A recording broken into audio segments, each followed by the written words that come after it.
நீங்கள் பார்க்கப் போவது இதுவரை மறைக்கப்பட்ட உண்மைகள். 1964க்கு முன் தனுஷ்கோடி ஒரு புயல் நகரம். ரயில் ஓசை, மீனவர்களின் கூச்சல், சந்தையின் சத்தம் எல்லாமும் அந்த நகரத்தின் சுவாசம். இந்தியா இலங்கை வர்த்தகத்தின் இதய துடிப்பு கூட இதுதான். வாழ்க்கையே இங்கே செழித்தது, வளர்ந்தது, ஒளிர்ந்தது. 1964 டிசம்பர் 22 அமைதி கூட அச்சமாக இருந்த இரவு. கடலும் காற்றும் வானமும் பயங்கர அமைதியில். ஆனால் பசிபிக் கடலின் இதயத்தில் உருவான ஒரு சூறாவளி கண்கள் சிவந்த கோபத்தோடு தனுஷ்கோடியை நோக்கி பாய்ந்து கொண்டிருந்தது. யாரும் அறியாத ஒரு மரண நேரம் நெருங்கிக் கொண்டிருந்தது. நள்ளிரவு 12:30 உலகமே தலைகீழானது. மணிக்கு 270 கிலோமீட்டர் வேகத்தில் வீசிய சூறாவளி வீடுகள், சந்தை, ரயில் நிலையம் எதையும் விடவில்லை.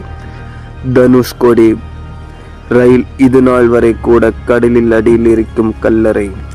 ஒரே நொடியில் 115 உயிர்கள் முழுவதும் அமைதியாகின. அரசு அறிவிப்பு: தனுஷ்கோடி இனி வாழக்கூடிய இடமில்லை. இன்னும் சில பயணிகள் செல்வார்கள். காலியான ரயில் நிலையத்தில் இரவு நின்றால் யாரோ நடந்து வருவது போல் சத்தம் கேட்கும். சில வீடுகளின் சுவர்கள் இன்னும் கடந்த காலத்தின் கதறல்களை தாங்கி நிற்கின்றன. சூறாவளி தாக்கிய அதே இடத்தில் தான் ராமர் பாலம் தொடங்குவது கேள்விகளை இன்னும் அதிகப்படுத்துகிறது. உலகை குழப்பிய மர்மம் இந்த பாறை வரிசையில் இயற்கையோ அல்லது 1000 வருடங்களுக்கு முன் மனிதர்கள் கைகளால் கட்டப்பட்ட பாலமா?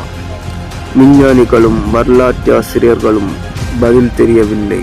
ஆனால் தனுஷ்கோடியின் மக்கள் நம்பிக்கை மட்டும் தெளிவாக உள்ளது. இது ஒரு தெய்வீக தடம்.